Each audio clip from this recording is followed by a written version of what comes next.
Hey guys, welcome back to another Pokemon Leaks and Theories video. Today we got so much to go through, and to be honest with you, quite some bad news. So we'll get into that a bit later on. It's really sad news when it comes to Pokemon.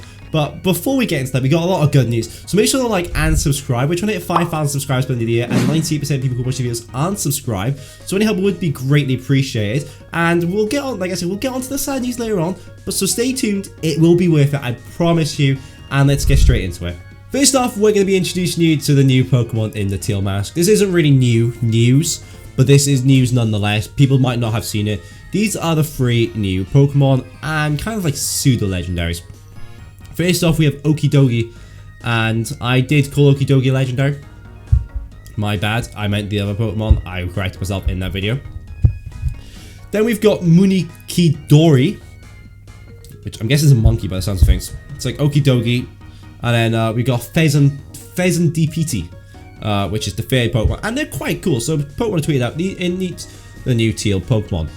These Pokemon are beloved by the village and protectors of Kitakami, and stone statues were made in their likeness to express the people's gratitude towards them. And they're really cool. They are really cool. There's no taking that away from them. And one thing I've noticed is they've all got this same pink symbol's better with. They all got this same pink symbol. This, like, it's a bracelet, it's a necklace for him, it's a headband for him, it's eyebrow, it's like down there for him. It's like across his chest, and it looks cool. So they've got some sort of obviously they had the correlation by the things of a village, which is quite cool. But they've got some biological correlation to have the same.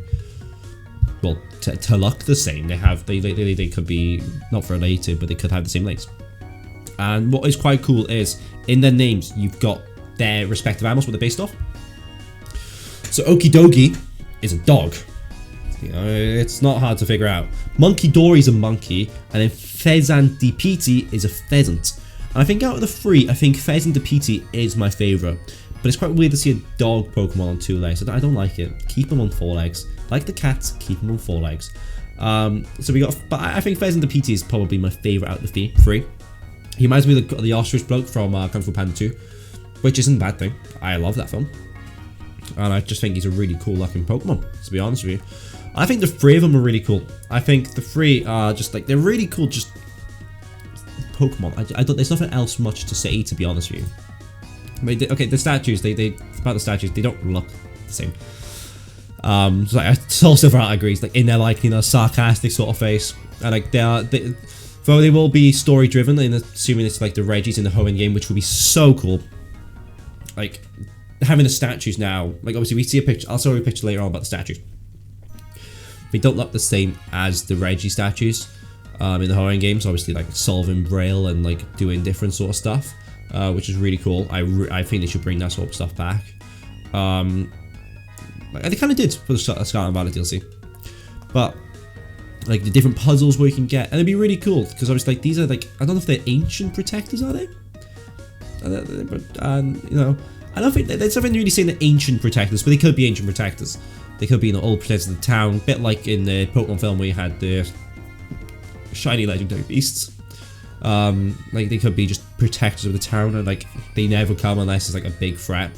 But like, I'm not being funny. If you're terrorizing the town and Munkidori turns up, you ain't gonna be scared. Like, okay, Okidogi turns up, he's gonna kill me. Munkidori I can punt over a 6-foot fence. Like he's always like, he's a Pokemon. He just use some spear, use water gun on me, or whatever. But like he's probably the least scary out of the 3 of them. But I think out of the 3, Fezandipiti is probably my favourite, to be honest with you. Moving on over to Poke Artiste, and they have shown what they think the 3 legendary Pokemon could look like, based on the theory that they could have pre-evolutions. Very much like Cubfru, because obviously Scarlet and Violet, no, Sword and Shield had their DLC, Crown Tundra and, what was it, Crown Tundra and Bollocks, I haven't played it in a while. Crown Tundra and the Ice one. I can't remember, I haven't played it in a while. I completed it, but I haven't played it in a while. And they're really cool, and obviously Cubfru evolved into... My knowledge is not on today. But basically, these are what they think it could look like in the evolution stage when, well, if they evolve. And I think they're really cool looking. I think the design's really cool.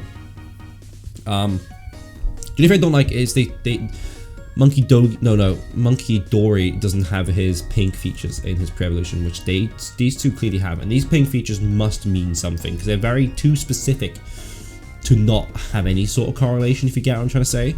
So Monkey Dogi is kind of missing out on that, but like they are very easily, like you look at like this, like take the color away, they're very similar to their evolutions, and they've made a really good little pre-evolution starter just in general here. Obviously, Okidogi looking really good. Pheasant Piti and Monkey Dory, they look realistic. I think they've done a fantastic job. So big shout out to Pokeartiste for this. And like I said, one of the heroes of Katimi have pre-evolutions in the hidden treasure of Area Zero, and they're realistic. I like them. Let me know what you think about these in the comments below, because I think they're good. Moving on over to Soul Silver art, and many people have theorized that the three heroes could serve as pseudo starters for the Teal Mask DLC. I could totally see it, especially after the quote from Ishihara on Pokemon Day. The question is to do what they actually pre-evolutions, or are they base forms like have Super Sentai forms that are a big power up? I think it might come through in the Sword and Shield DLC, who also was a pseudo starter that evolved. We definitely need some lower leveled Pokemon that will grow alongside us in the new content too. Lastly, this doesn't mean that their three typings would be grass, fire, or water, but those typings seem like it could fit the three months coloration. It does. It fits them perfectly. And all three Pokemon can be found in Lanterns. And all three types are found in Lanterns surrounding Pokemon, which surely is too much of a coincidence when you think about it, to not have any sort of correlation. So if you obviously look at it, the color patterns fit it so well. Okidogi would be grass because he's green. Monkey Dory would be water because he's blue. Pheasant Piti would be fire because he's got the little bit of strokes of reddy orange. And like I can personally see it. So they've got their lanterns which show their types as well. So could we be seeing a sense of, and I would really like them to do it in the way of you reset the game, not properly, keep your stuff.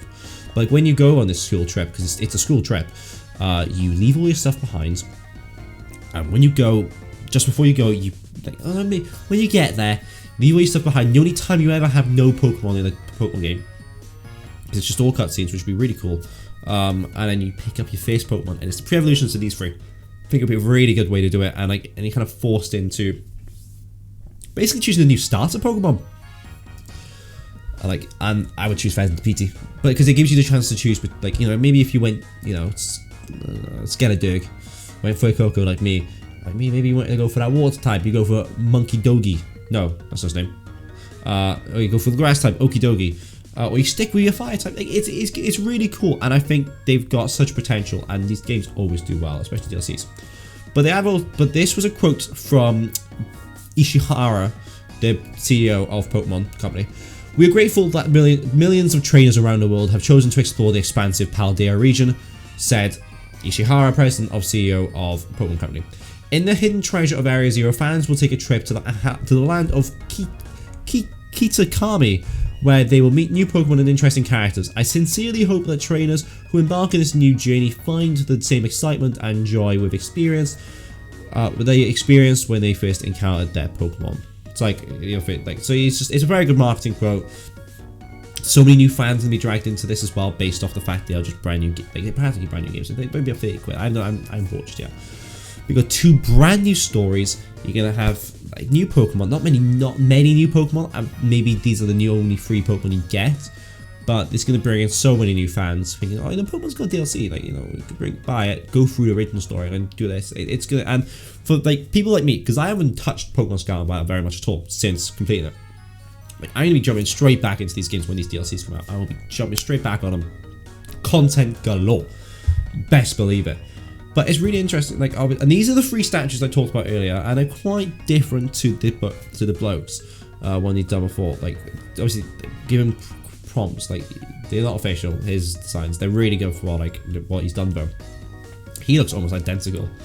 Slight differences, and okay, he might have flopped on him. He might have flopped on him, but it's fine. It's fine. Like, we're not gonna hold it against him for today. We ain't gonna hold it against him for today. But obviously, these are the nice little the statues that they're on about before. So I don't know if they're going to be doing any sort of Reggie Steel thing about it. But maybe when you click on it, there's a little panel below it showing you where it could go. Like, go here, complete this task, basically. Have a chance to go through it. And this is obviously them referencing how they managed to come through, which was really well, and how they managed it. It's a terrible picture for a start, so I do apologize for that. Basically, how you got to come through, you have to level up from like level 5 to level 70. Luckily, we had raids for Candy XP Candy. And then basically at the end then, when you conquered one of the towers that they told you to conquer, you would evolve, and he turns into this legendary Pokemon. It is a really cool little way they did it. I quite enjoyed it.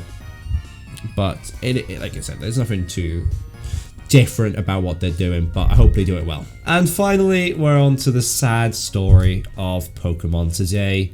And after 25 years of annoying yet funny, wholesome, heartwarming and entertaining moments, Team Rocket's trio, Jessie, James and Meowth, leave the Pokemon anime. These characters were some of the most charming, and they made sure they made the anime special. I will miss them. I am so... When Ash left, I wasn't too gutted. I was a bit gutted when Ash left. It's the end of an era.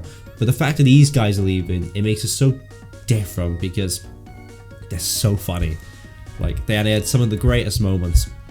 Like, when they left their Pokemon behind coughing, and they left wheezing behind on the Arbok. Like, it was quite a sad moment. They've had their moments in the TV program, which are just fantastic moments. And maybe it's right to retire him. I think retiring Ash, we kind of knew they'd be going. I think it was right that they retired them, because their whole thing was going after Ash, and I don't think it would have worked out. I just hope they give them the fitting ending that they deserve, because I really like them as characters. I hope they get, but people are thinking, oh, no, they're coming back, they can't end it like this. Hope so. I don't believe for a second that they would end that quickly. They'll reunite still. Is this subbed anywhere? Oh, I guess it's in Japanese. I haven't listened to it. Gonna miss them. Like, even like little videos like this, like it's hilarious. And I hope, like, because I know they're giving Ash this little series, and I hope they kind of give them their own little series, because they're probably more beloved than Ash is. But I'm gonna end it on that. Thank you guys for watching, and have a nice day. And goodbye to Jessie and James.